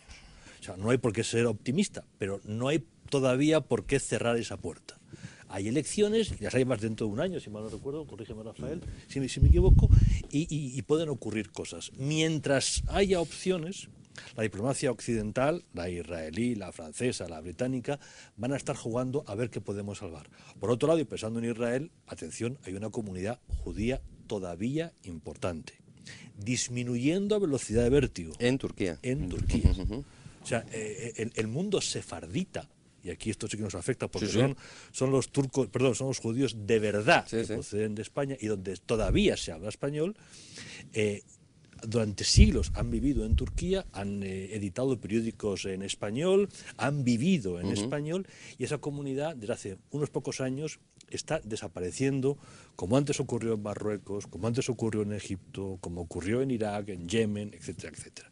Pero todavía está ahí. Yo creo que Turquía, o al menos este gobierno turco, además del carácter islamista, está intentando convertir a Turquía en una potencia regional que venga a ocupar el hueco dejado por Irak y Siria, que eran 2 potencias regionales con las que se contó durante las décadas anteriores, obviamente por razones muy distintas ya no juegan ese papel, y yo creo que ahí ha visto un espacio de oportunidad y donde yo creo que está la gran diferencia, porque, repito, el afán de, digamos, de hegemonía regional de Turquía es muy anterior, en repúblicas centroasiáticas, Turkmenistán, etcétera, lleva haciendo influencia regional desde hace por lo menos 2 décadas. Yo creo que la diferencia está en que este gobierno, que es islamista, ha visto que su aliado natural para ese balance de potencias regionales que neutralice en buena medida lo que significa un Irak con un gobierno pro-norteamericano, un Estado de Israel, etcétera, considera que su aliado natural es el régimen teocrático iraní. Pero yo creo que si mañana, por las futuras elecciones, saliese un gobierno no islamista, no cambiaría el objetivo de ocupar el espacio de potencia regional, como por otro lado, por ejemplo, lo está haciendo Brasil en América del Sur. Por otro referente, ¿no? Lo que cambiaría sería la compañía. Bueno, ya. Pero no... Sí, pero es mucho esa compañía. Que es no, hombre, claro, no. Por eso digo que dentro de un proyecto de Estado de ejercer de potencia regional, cambia muchísimo, porque claro, puede ser una potencia regional estabilizadora que propicie el proceso de paz, o puede ser, como ha ocurrido con la acción de este gobierno turco, puede ser una potencia regional desestabilizadora Ahora, si me es permites, la en diferencia. términos históricos, lo que está ocurriendo es, si cabe la expresión, natural. Durante siglos, Turquía ha sido el califato, hasta hace no mucho tiempo. Claro. Es decir, no solamente un país islámico, sino el corazón, el centro de legitimidad de cualquier opción política en el Islam. Era difícil pensar que el giro de Ataturk pudiera funcionar como si nada durante tiempo. Es lógico que después de haber tenido tanta presencia, tantos siglos de liderazgo, dentro de Turquía haya sectores que quieran volver a ejercer ese liderazgo en clave islamista. Por lo tanto, veámoslo como algo inevitable, algo previsible, algo muy peligroso, y vamos a ver si entre todos somos capaces de reconducirlo. Desde luego, sin llevarnos a engaño sobre el peligro de la evolución que está teniendo en estos momentos la política turca. Es interesante porque en la historia turca del último medio siglo, a diferencia del resto, es el único caso, yo creo, del mundo en donde los golpes de Estado de los militares son para restablecer la democracia, es decir, dan golpes de Estado periódicos para restaurar la modernización de la democracia. Normalmente los golpes que dan los militares, los golpes de Estado, son para instaurar autocracia, etc. Aquí al contrario, es para parar esa tendencia de fondo a una especie de autocracia religiosa. Bueno, aquí como... Eso hubiera estado muy bien perdona. que Ataturk hubiera vivido unos años más, porque es que murió muy joven, fue muy breve ese proceso realmente, ¿no? Sí, pero... Y no hubo nadie capaz de Pero sustituirlo. Pero los símbolos, como sabes muy bien, no mueren, y los líderes no mueren. Bueno. La idea de los líderes no mueren. Y Ataturk fue un líder. Aquí, profesores, y voy a cambiar un poco de tercio, pero es que aquí quiero vuestra opinión. Bueno, en la Universidad Autónoma de Madrid sucedió lo que nos ha contado antes Luis Fernando Quintero. El rector, el que sustituyó a Ángel Gabilondo, si no me equivoco, es José María Sanz, el rector de la Universidad Autónoma de Madrid. Ya hemos tenido varios episodios en los que la universidad ahora es como acogerse a sagrado, quiero decir, la policía no puede entrar a la universidad y entonces en la universidad se hace de todo menos de lo que se tiene que hacer. Lo vimos con ese acto en el que estuvo el rector Berzosa y en el que se volvió a los argumentos de la guerra civil y de los falangistas, etcétera, etcétera, y ahora lo hemos visto en la Universidad Autónoma, en la que se ha tildado pues, a Israel de nazi, que es curioso. Hemos escuchado a este artista, llamarlo de alguna manera, Willy Toledo, decir que son nazis, que es un régimen nazi, etcétera, etcétera. Y en fin, el episodio me lleva a preguntaros lo que os he preguntado muchas veces en esto. Y ahora que te tengo aquí, Einat, me gustaría preguntártelo a ti. ¿Tú ves un antisemitismo instalado o un antisionismo, yo no sé por qué puerta se entra a esto en Europa y más concreto en España, con una ideología clara antisemita o antisionista, o las dos cosas? Obviamente estamos viendo incidentes antisemitas y estamos viendo incidentes antisionistas, que prácticamente es lo mismo. No sé decirte si eso viene de una ideología muy formada y muy detallada, pero obviamente hay un movimiento social que se basa o que se demuestra como anti-israelí, antisionista, que es prácticamente un disfraz o es un antisemitismo disfrazado. Ser antisemita hoy día no es políticamente correcto, o se está quizás poniendo más de moda, pero hasta hace poco no era políticamente correcto, y entonces la gente dice, no, yo no soy antisemita, yo con los judíos no tengo ningún problema, yo tengo un problema con Israel, con el sionismo. ¿Pero qué es al final de cuentas el sionismo? Es un movimiento nacional buscando que ha buscado y que ha conseguido que el pueblo judío tenga su propio Estado. Entonces yo creo que hay una mezcla, se mezclan las cosas y se llaman de otro nombre, pero al final de cuentas no toda crítica hacia Israel es antisemita, pero obviamente estamos viendo actos antisemitas. Un detalle tonto. Y además veto a además, los homosexuales israelíes en el Día del Orgullo Gay. Hasta que no condenen, sin paliativos. Sí.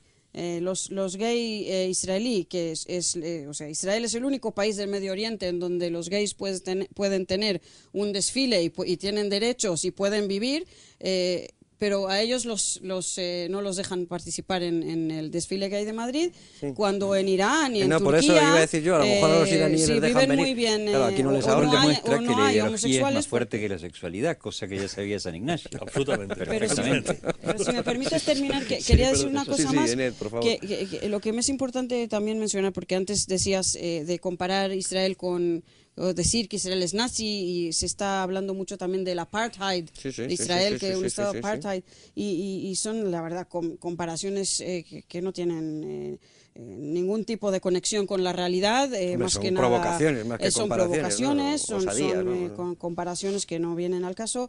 El apartheid fue una cosa, tenías una base racista, cuando el conflicto de Israel con los palestinos es un conflicto político, nacional, nada que ver con raza ni con separación racista, etcétera. Y obviamente el nazismo tampoco. Y si me preguntas de antisemitismo en España, pues hemos visto en el último año y medio incidentes racistas antisemitas, tuvimos pancartas antisemitas, lo llamaron al embajador perro judío andando por las calles, y no quiero citar más palabras, pero sí, es una cosa que nos preocupa. Creemos que es una cosa que hay que ver cómo se enfrenta y cómo se trabaja para no dar legitimidad a este tipo de acciones. Y lo estamos empezando a pensar muy a fondo de qué es lo que se puede hacer. Horacio. Yo creo que hay una tradición antisemita muy fuerte, judeófoba muy fuerte. La crítica de los historiadores, o también de Pelayo, ¿no? Que aceptan todos los mitos del Santo Niño de la Guardia y todas estas historias, es decir, todos los mitos respecto de los judíos, son mucho más contemplativos con los musulmanes, ¿no? Esto ha sido siempre así. Y una tradición de ese tipo no podemos quitar de encima. Claro, es que no podemos ignorar la historia. Es decir, al fin y al cabo, la mayor parte del territorio peninsular durante 8 siglos estuvo sometido a la dominación político-religiosa, cultural musulmana. Claro. Y eso deja huellas, y eso no lo borra de la noche a la mañana. De todas formas, yo creo que primero no hay que minimizar ese tipo de sucesos antisemitas o antijudíos o antisemitas israelíes, sin distinción, pero tampoco hay que magnificarlo. Yo sinceramente creo que en términos abrumadoramente mayoritarios, la sociedad española es tremendamente tolerante, pero ya no solamente con los judíos, con los musulmanes. Aquí no ha habido, después del 11M, no hubo una persecución masiva contra los musulmanes porque los que atentaron. Yo creo que en general... Pero sí hubo alguna expresión de apoyo. Sí, pero es muy importante señalar una cosa. Es muy importante señalar una cosa. Ese tipo de grupos, como por ejemplo el incidente que tú mencionabas de la Universidad Autónoma, también hay que decirlo, no es lo que habitualmente ocurre en la Universidad Española. Porque si no elevamos la anécdota, la categoría de suceso. Lo que yo elevo a categoría es que los rectores no tengan claras ciertas cosas. Algunos rectores, a los que, por cierto, representan lo que representan en cada momento. Es decir, son cargos electos en los que, igual que se les pone, se les quita, ¿no? Lo digo porque a mí no me cabe la menor duda que, por ejemplo, en la Universidad Complutense, actos como el que tú mencionabas, pues van a tener una influencia en las próximas elecciones a rector que haya, ¿no? A las que, por cierto, no se presenta el actual porque ya ha agotado el mandato. Sí. Lo digo porque, quiero decir, que gustará o disgustará, pero tratar a la universidad por este tipo de actividades... No. Yo siempre he dicho que hay demasiadas universidades públicas en España. Yo lo que creo es que se convierten en noticia, porque lo que no es noticia es la inmensa mayor parte de la Universidad Autónoma que no estaba en ese acto. Por otro, yo no tengo demasiadas garantías de que hayan sido estudiantes. No se haga nada. Es decir, ahí hay una cosa militante del pensamiento basura con la que FIA, con todas las consignas más rancias que te puedas imaginar. Y a lo mejor estuvieron de visita ahí un ratito, otra cosa. Pero si no sabía ni Versosa, siquiera con- dónde había que ir a lo de Versosa protestar, es si muy eran puntual, pocos, es muy cierto, pero digo, concreto, ¿no? sorprende ver un coche patrulla de la policía con las cristales pintados de blanco con brocha y esvásticas, además pintadas al revés, en las ventanas, y todos quietos porque ahí no se puede hacer nada. Sorprende. No, Y preocupa. perdón, se puede hacer como cualquier otra parte del territorio español, ¿eh? O sea, esa idea de que la autonomía universitaria no permite la acción de la policía, eso es eso es un mito urbano. Pues Lo- es un lo mito dice urbano, alguien, pero se ha ejercido Bueno, en algunas ocasiones. Bueno, pero entonces se utiliza de excusa Que eso es, sí. lo que no es cierto, porque No, claro. te lo dice alguien Pues sí. de la Facultad de Ciencia de la Información, en donde entró la policía, Sí. ¿entiendes? Sin autorización de nadie, nada más que con la constancia de que efectivamente se estaba cometiendo un delito. presunto delito. Y entraron y sí. O sea que no, tampoco. Pero- si no actúan es por otra cosa. Yo lo que quería agregar... Refugiarse en sagrado. Es eso, ya acogerse a sagrado, claro, que parecía eso, Nada, perdona. Yo quería agregar que no es, lo que yo dije antes no era específico sobre universidades. No, sí, es pero cierto. yo creo que lo que se ha creado y a mí, para mí fue también una sorpresa muy desagradable. No me esperaba esto. La reacción de los medios de comunicación por un lado, y lo que eso, por mi sentimiento, por lo menos la sensación de que tengo, es que hay un ambiente muy hostil, un ambiente muy violento, en que se permite y hay ciertas cosas que quizás hace unos meses o hace unos años eran impensables en España y ahora se ven como permitidas y legítimas, que es esta violencia en contra de un profesor israelí que va a una universidad a dar una conferencia. Y yo creo que eso es porque la prensa y ha creado, no solo la prensa, pero se ha creado un ambiente público de hostilidad y de violencia que permite esto y que permite la sangre de los israelíes. No, puede ser por otro motivo, ¿eh? Y es por la falta de una autoridad que ejerza. Por eso mencionaba lo de la policía. Porque claro, eso lo ha vivido, yo lo conozco muy de cerca respecto de dirigentes de partidos políticos perfectamente legítimos, representados en el Parlamento, que han ido a universidades en Cataluña y han sido... en Cataluña y en el País Vasco, Luego, sí. a lo mejor no es un problema solo, aunque se manifieste en este caso... el ejemplo de Rosa Díez es clarísimo. El problema de cómo se ha ido haciendo dejación de la autoridad que le corresponde a las autoridades académicas en la universidad, a las autoridades policiales y a las autoridades gubernamentales a nivel de todo el Estado, y esa deriva de dejación de autoridad es la que al final hace que un grupúsculo pueda imponer su criterio contra ley y contra el parecer de la Tenemos que terminar ya, pero yo lo que decía es la que se lió, y recordad, la que se lió con lo de las caricaturas de Mahoma, de hecho ya abandonó, no recuerdo su nombre, el director del periódico, el Jelen Post, lo ha abandonado y supongo que estará amenazado de muerte hasta el final de sus días. La que se lía con eso, y no pasa nada si todo el mundo coloca banderas en las que la estrella de David se torna en esvástica. Eso ahí no hay ningún problema y libertad de expresión. Bien, esto es un apunte, pero perdona, que si quieres concluir te dejo. Siempre te quería apuntar lo siguiente. No, en la Universidad Española no se generó un movimiento entre profesores como sí en la Universidad Británica, de boicot contra Israel, es decir, que aquí hay profesores que dicen no queremos invitados israelíes, etcétera. Esto no ocurrió en la Universidad Española. Sí, y en cambio en la teóricamente mucho más liberal y democrática Universidad Británica sí ocurrió. Ocurre, ¿Alguna cosa para terminar, Florentino? Sí, yo no puedo contestar al tema. Por eso te doy el turno, que estamos en tiempo. Lo tenían pensado. Pues lo que te voy a decir es que no me gusta nada que me hagas esa pregunta. Vaya hombre. No porque yo piense que no lo hay en España. Hay antisemitismo y lo ha habido siempre, pero tenemos un problema y es que aquí no hemos hecho la reflexión que sí se ha hecho en Francia, en Inglaterra, en Estados Unidos, de definir qué quiere decir a fecha de hoy antisemitismo. Por eso yo antes os he porque pedido es muy distinto antisemitismo, antisionismo, a qué sentido tenía el año 30 del siglo pasado. Y metiéndome donde nadie me llama, te sugiero que hagas un debate tiempo más adelante, únicamente dirigido a tratar de definir en español qué quiere decir antisemitismo hoy. Sabía que esto iba a ocurrir, porque al final nos tenemos que remontar a Sem, y ahí estará Florentino Portero en ese debate, evidentemente. Yo por eso al principio he dicho antisemitismo, antisionismo, antijudaísmo, simplemente postura anti-Israel. Y es cierto que no está... Igual que hay que hablar de los árabes. Es mucho más complicado. Igual que me gustaría hablar de se mezclan muchas cosas. De esa guerra civil dentro del Islam.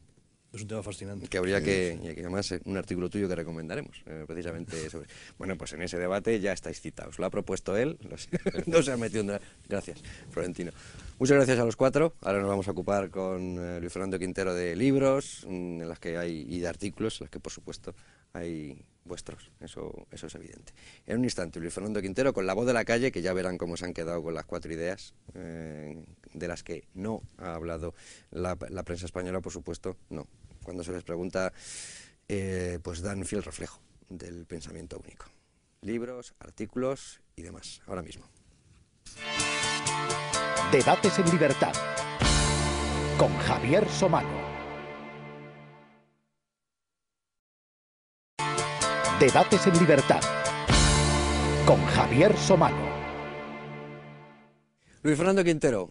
Muy buenas noches. Buenas noches. Bonita chaqueta, lo tenía que decir porque lo he dicho cuando has llegado. Digo, bonita chaqueta. ¿Tú? Muchas gracias, sí, sí. ¿Dónde viste? Chaqueta muy bonita. Quintero, te dejas una pasta. Sí, la verdad que sí. ¿Sí? Sí. No están las cosas para... Bueno, en fin. Ya, bueno, pero uno es un coqueto y aquí hay que dar la talla, efectivamente, claro que sí. Y más para estar en tu programa, Javier. Bueno, vamos a dejarlo. Vamos a empezar a votar por el estudio sí, ambos. Dejemos ya la ropa. ¿Qué tenemos? Yo, La Voz de la Calle, no sé. Antes he dicho que... De... No, digo que cuando se hace una pregunta abierta, sin documentación cerca, sin haber leído sobre este asunto, yo decía al comienzo del programa que este es uno de los asuntos en los que el pensamiento único está más consolidado. Y así es uno de los asuntos en los que hay sobre todo pensamiento único. La gente tampoco, al menos los que hemos ido a preguntar por la calle, tampoco estaban demasiado informados. Porque, claro, yo quería preguntar en primer lugar si creían que estaba justificado pues la acción que emprende Israel, interceptando a, recordemos, 6 embarcaciones, más una séptima que se intercepta días después. Y hoy nos hemos enterado además de que una de ellas, el Main Marmara precisamente, sí, no llevaba carga de ningún tipo, no, más que la carga humana, no humanitaria, humana y blanca. Y armas blancas, sí. Exacto. Pues recordemos que se asaltaron se interceptaron 6 barcos, solo hubo incidentes en uno, que fue donde se opuso resistencia por parte de los 600 integrantes, que se dice pronto. Y bueno, yo lo que quería preguntarles a la gente era eso, si creían que Israel pues tenía justificación suficiente como para ejercer esa acción. Luego pregunté si sabían por qué existía ese bloqueo marítimo a la franja, y ahí fue donde me encontré más problemas porque no todo el mundo sabía exactamente en qué consistía. Pero si te parece, sin más dilación, lo mejor que podemos hacer es irnos a la calle y escuchar lo que nos dice. Es La Voz de la Calle. Si sabrías decirnos por qué el ejército de Israel advirtió y abordó al barco Mavi Marmara. Hombre, supongo que se excusaban en que tenían armas dentro de esos barcos. Si usted cree que estaba justificado el abordaje por parte del ejército de Israel al barco Mavi Marmara. Yo entiendo que no.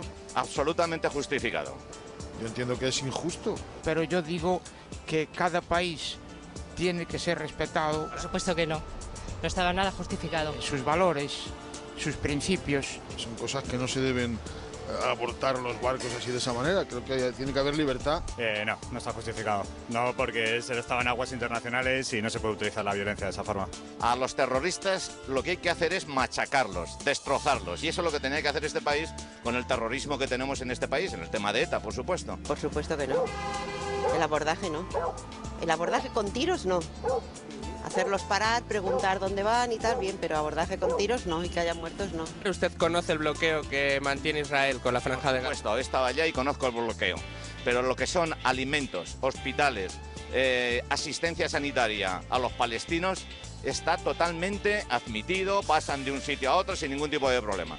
Sí. Pero también conozco el constante lanzamiento de misiles hacia Israel y no sé. ¿Sabe las razones por las que tiene bloqueada la Franja de Gaza? Alude razones de seguridad para el Estado de Israel, supongo. Pues no, exactamente no, pero vamos, supongo que será... son los israelitas, no les dejan a ellos, dicen que son terroristas, no les deja abrir más fronteras, ellos cada vez se acortan más. Tienen motivos por lo de siempre, porque cuando ellos tiran por los atentados terroristas, etcétera. Bueno, Luis Fernando, pues hay más grado de conocimiento del que... Sí, hay grado de conocimiento, pero sobre todo el que mejor se lo sabía era el que había ido allí. No, pero de todas formas lo del lanzamiento de cohetes y todo esto es una cosa que se suele ocultar y que además se suele decir, no, pero son cohetes caseros, que no sé qué. Que encima, sí, pero que encima hay que explicar que siendo caseros hacen muchísimo más daño porque caen donde caen y los tiran sin de forma pensar, indiscriminada, ¿no? Pero es que ya parece que tienen derecho a tirarles los cohetes y los otros tienen que echar la cabeza y decir que bien que los recibimos, ¿no? Muchas gracias por mandarnos los cohetes. Porque la pregunta era, como has visto, ¿cree justificado el bloqueo? Todo el mundo te dice que no. ¿Por qué los tienen bloqueados? Porque les tiran cohetes. Claro. Amigo. Entonces, ¿se te escapó mucha gente que no quería...? No, yo creo que curiosamente en esto hablabas, siempre además les explico, no, es para un programa de debates en libertad, vamos a hablar del asunto de Israel y quiero preguntarle por el tema de la flotilla. Entonces, ¿no? Y salvo un par de personas que tampoco estaban muy enterados del tema y no quisieron contestar. Hicieron bien, eso es responsabilidad. La mayoría de la gente sí que entró. ¿Qué leemos, Luis Fernando? Pues evidentemente sobre esto... Solo voy a recomendar Libertad Digital. Hombre, es que, ¿y qué más? Aquí bueno, estamos. Una portada de La Razón podría recomendar en este caso. Una portada de La Razón estuvo muy bien. No, portadas y comentarios. Yo no quiero recordar, pero una portada de La Razón que en su primera edición no coincidió con la segunda Pero luego edición. se lo pensó mejor don Francisco Maruenda. Y la línea editorial de La Razón a este respecto... Recordemos que llevaba el asunto en un segundo plano dentro de la portada en la primera edición con un titular, pues la verdad que bastante acertado. No la lo flotilla recuerdo. de Hamás. La flotilla de Hamás. Sí, es verdad. Fue la flotilla de Hamás. No lo dijo nadie. Y en la segunda edición, curiosamente, decidió abrir toda la... Rectificar, para eso están las ediciones en papel, claro, tú ves que estás acostumbrado al electrónico y ahí cambias, venga. Rápido, arriba enseguida el y papel es muy sacrificado, Bueno, pero también es mucho más caliente el medio de Internet porque hay que ir desde el primer momento y así lo hizo Libertad Digital, lo hizo con noticias y lo hizo con opinión, con artículos. Tengo, Javier, infinidad de artículos. Venga. Y solo de estos días, hay muchísimos. Yo te voy a decir una cosa primero y te dejo hablar, ya me callo. Siempre que hemos hablado de Israel, y yo creo que este es el tercero o el cuarto, no estoy muy seguro. Yo creo que es el tercero. Pues puede ser el tercero, pues habrá cuarto. Siempre nos hemos apoyado en artículos. Ana Nuño es espectacular en este asunto. Sí. Y si podemos colgar algunos, estarán publicados en la web. Marcelo Birmayer, exactamente lo mismo. Por supuesto, Krauthammer también. Y todas las informaciones muchas de las informaciones que publica MEMRI, que también son interesantísimas y tienen un fondo documental. MEMRI tiene una documentación extraordinaria, lo hemos dicho siempre. Han tenido en otros programas, también hemos colgado y hecho uso de vídeos que tienen en los que es extraordinariamente ilustrativo cómo se trata este asunto en otros sitios y la claridad con la que otras personas hablan de estos problemas. En fin, MEMRI, como dices, los artículos de Birmayer, de Krauthammer, precisamente traigo hoy, es el primero del que quería hablar, lo tenemos publicado en el suplemento de exteriores de Libertad Digital, se llama Malditos Judíos, insisto, es de Charles Krauthammer, creo que lo pronuncio bien. Si hombre, a lo mejor se pronuncia de otra forma, pero vamos. Me lo corriges. Nos entendemos. Y bueno, es un artículo que, aparte de estar muy bien escrito, yo tengo señalados aquí algunas partes en las que me gusta mucho como dice, pero los barcos que iban a Gaza no formaban parte de una misión de ayuda humanitaria, dice Krauthammer, no. De lo contrario, habrían aceptado la oferta de Israel de que trasladaran sus suministros a un puerto israelí para que fueran inspeccionados. Y si todo estaba en orden, trasladados finalmente a la franja, como se hace semanalmente con 10.000 toneladas de comida, medicamentos y demás suministros humanitarios. Hemos comentado en el debate, ese es el punto fundamental. ¿Me dejas destacar a mí otro? No sé yo, venga, vale. El último párrafo de este artículo de Krauthammer en el suplemento de exteriores. El mundo está harto de estos problemáticos judíos, 6 millones, esta cifra otra vez, empeñados en vivir a orillas del Mediterráneo, que rechazan todas y cada una de las invitaciones que se les cursa para que cometan un suicidio nacional. Claro, este tono irónico solo puede ser leído. Por eso son incesantemente demonizados, condenados al ostracismo y amenazados cuando osan defenderse, al tiempo que los antisionistas más decididos, sobre todo los iraníes, preparan abiertamente una solución aún más final, en la grafía solución y final con mayúsculas. Está escrito con mayúsculas. No puede ser más claro, Charles Krauthammer. Insisto, está publicado en el suplemento de exteriores de esta semana en Libertad Digital. Lo tendremos también como referencia en nuestra página web, en Debates en Libertad. Y voy a seguir con otra recomendación, en esta ocasión del maestro Carlos Alberto Montaner y también del suplemento de exteriores de esta semana. Bueno, siempre es maravilloso, pero el de esta semana especialmente con este tema. El de esta semana era necesario. Sí. Además de todo. Sí, sí, era necesario y además rayando a un grandísimo nivel. Dice, entre otras cosas, Carlos Alberto Montaner en este artículo que se titula Israel y las flotillas, dice: Israel tiene un gravísimo problema de comunicación. Para mucha gente, haga lo que haga, es culpable, aunque demuestre su inocencia. Es el único Estado del planeta que no tiene derecho a defenderse. Sus enemigos siempre esperan que se deje aplastar dócilmente. ¿Por qué?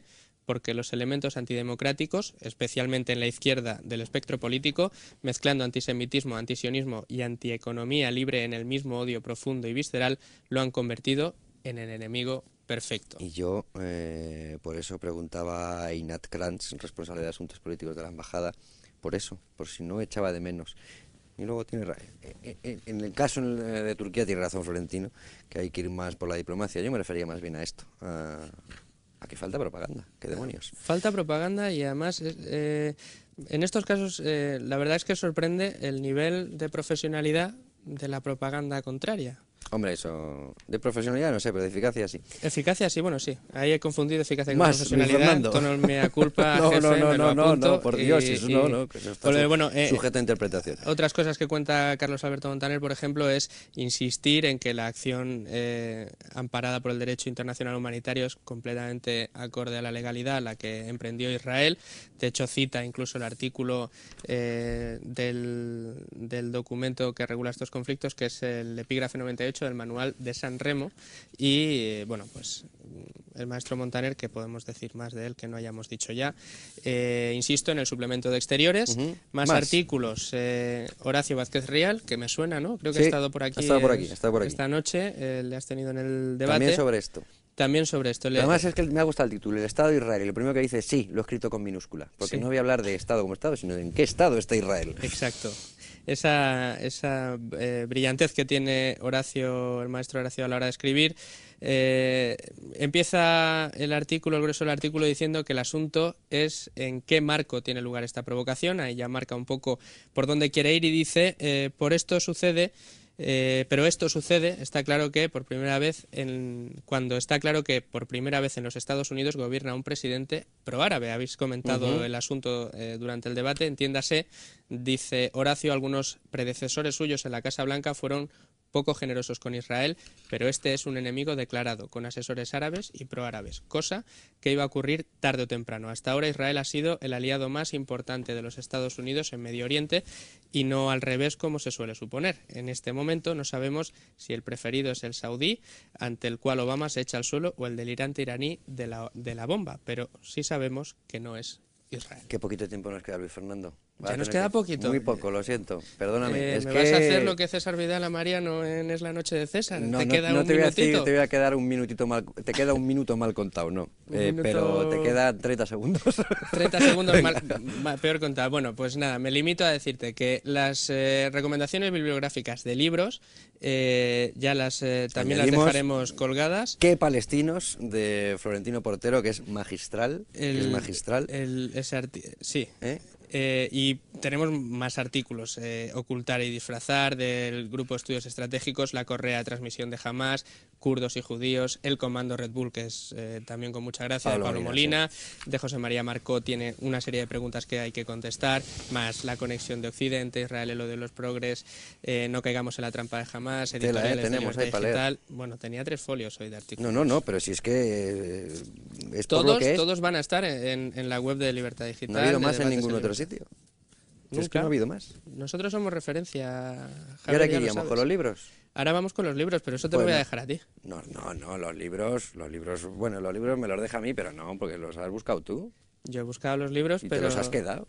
Y me los he Luis quedado. Fernando, que te quedas con los libros del programa. Sí. Bueno, pues eso, que...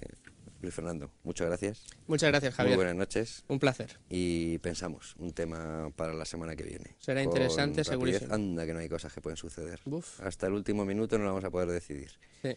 Hasta el rabo todo. Al final, hasta el rabo todo esto.